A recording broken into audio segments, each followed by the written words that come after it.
Eu acho que a história da escravidão no Brasil e suas consequências posteriores, né, como racismo, como a exclusão social, financeira, econômica, política dos herdeiros, né, do estigma da escravidão, ainda está para ser contada.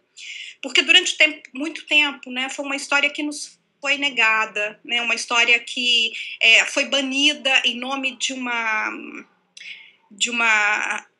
utópica democracia racial. Essa história foi banida dos livros escolares, foi banida de uma discussão mais séria e importante na sociedade brasileira. Então, eu acho que é uma história ainda a ser contada. E foi mais ou menos isso que eu acho que eu quis fazer no Defeito de Cor, né? Que foi um livro que eu escrevi porque eu não achei aquela história escrita em lugar nenhum. Né? Um livro que eu precisei escrever para mim, uma história que eu precisei contar para mim, para eu entender um pouco essas minhas raízes, né? De onde vem a história dos negros da minha família, de onde vem essa... como é que eu posso dizer? De onde vem a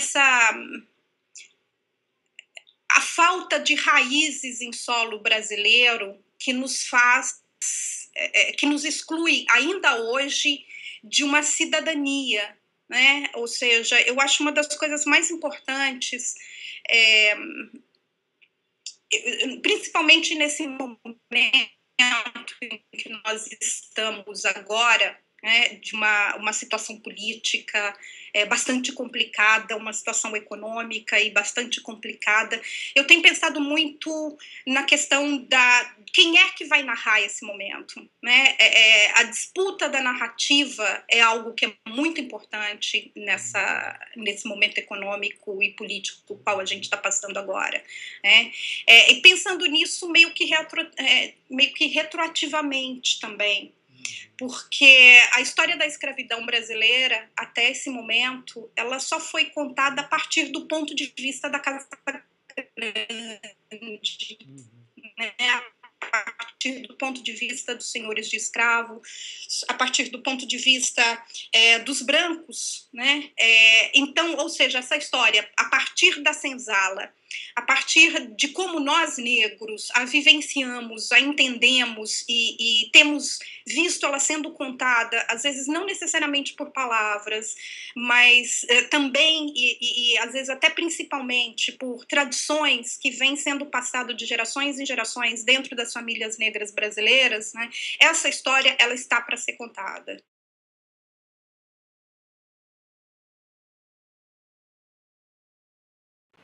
Eu sou super entusiasta dessas novas formas de... Eu acredito que a literatura, assim, né? Se a gente pensar nessa tradução, ou seja, primeiro eu acho que eu sou uma contadora de histórias, é isso que eu quero ser, é isso que eu gosto de ser. E se a gente for pensar ao longo da história da humanidade, né, essa arte de contar histórias, que para mim o cerne realmente disso que a gente pode se chamar literatura, né, ela tem uma vida muito mais extensa, se a gente for comparar antes da escrita, antes do registro, né, no material que pudesse torná-la mais democrática. Quer dizer, não sei se mais democrática, né?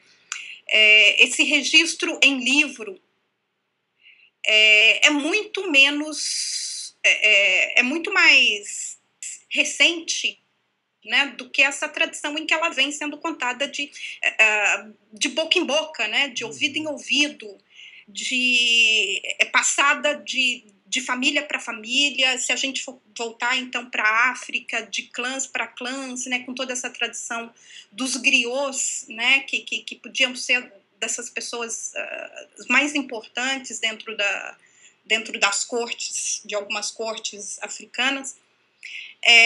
Eu acredito que se a gente for pensar, por exemplo, em rap, em hip hop, nessas formas de manifestação artísticas que nasceram à margem do que a gente poderia se chamar de uma cultura erudita, dita erudita ou dita de elite, né? Talvez seja um pouco de uma retomada dessa questão dos griots, né? Eu vejo esses rappers como griots, sabe, como detentores de uma história de uma comunidade, de um local onde eles vivem, de um povo onde eles vivem, que não se sentiram representados por uma...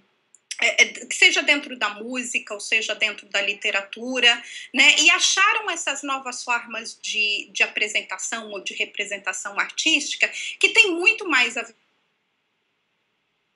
por um público ao qual a literatura impressa, né? E principalmente essa impressa,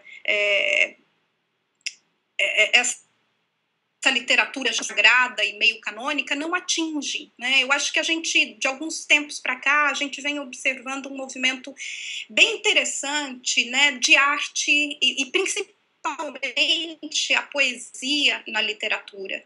É lindo de ver acontecendo, por exemplo, saraus. Aqui em Salvador, por exemplo, tem vários grupos que fazem saraus aí na periferia. Você vê isso acontecendo muito também em São Paulo. Não conheço a realidade de outras cidades, né?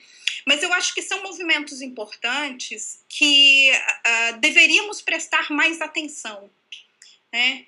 E eu acho que eles são importantes principalmente porque essa questão da representatividade, né? A gente teve uma pesquisa muito importante que eu acho da professora Regina Del Castanho, lá da Universidade de Brasília, em que ela analisou os romances, durante 10 anos, todos os romances publicados, acho que pelas 5 maiores editoras brasileiras, né? E o que ela viu ali foi uma literatura produzida por homens brancos, héteros, dos grandes centros urbanos, classe média ou média alta, que estavam falando sobre os seus próprios universos, né? Porque a gente tende a transportar para a nossa arte, para a nossa literatura, para a nossa escrita, as experiências que a gente vive na vida real, não é? Então, eu acho que você tendo já esse filtro das editoras, porque é uma grande panelinha, né? A gente sabe como é difícil chegar a ser lido e chegar a ser publicado por uma grande editora, que são as que tem um sistema de distribuição mais amplo e que faria com que o livro chegaria a mais lugares, né? Por indicação, né? Então, eu acho que essa é um mercado que se autoalimenta dos seus iguais e que precisa começar a prestar atenção, né, nessas novas maneiras, nessas editoras pequenas, nos poetas, principalmente, que vêm publicando seus livros por conta própria e fazendo tiragens e vendendo edições em feiras literárias, em saraus, em bares, no meio da rua, né? E, às vezes, tendo vendas muito mais interessantes e muito mais significativas do que as editoras conseguem fazer para os seus escritores já consagrados, digamos assim. E eu acho que isso tem muito a ver com a questão da representatividade, né? Eu, por exemplo, eu tenho procurado ler mais coisas e ver filmes e ver séries e peças de teatro onde eu me sinto representada, né? Onde eu sinto que as inquietações que eu tenho, não necessariamente, não principalmente como escritora, mas como mulher, como negra, como artista, né? Essas inquietações são tratadas de uma maneira que me contemple por pessoas que pensam, pelo menos na existência de problemas ou de soluções ou de questionamentos sobre os quais eu me debruço também. Eu acho que a gente está chegando num momento interessante que é para conversar sobre isso, principalmente a partir do advento da internet, né, que democratizou, assim, os espaços de fala, democratizou o acesso à arte em geral. Eu não sei como é que essa literatura, né, dita mainstream ou mais canônica vai se adaptar a esse momento, mas é algo que eu acompanho com muito interesse como escritora, porque eu acho que é um universo do qual me interessa escrever também, né? Mas principalmente como consumidora de arte, né? Seja de literatura, de música,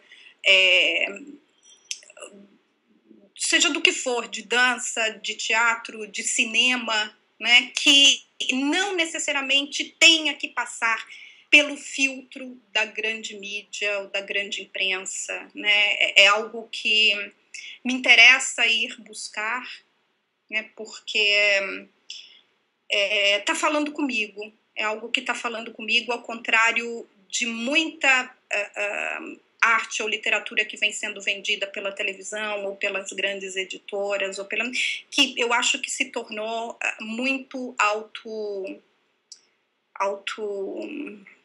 autorreferente, né? E ao se tornar autorreferente, ela se tornou muito homogênea.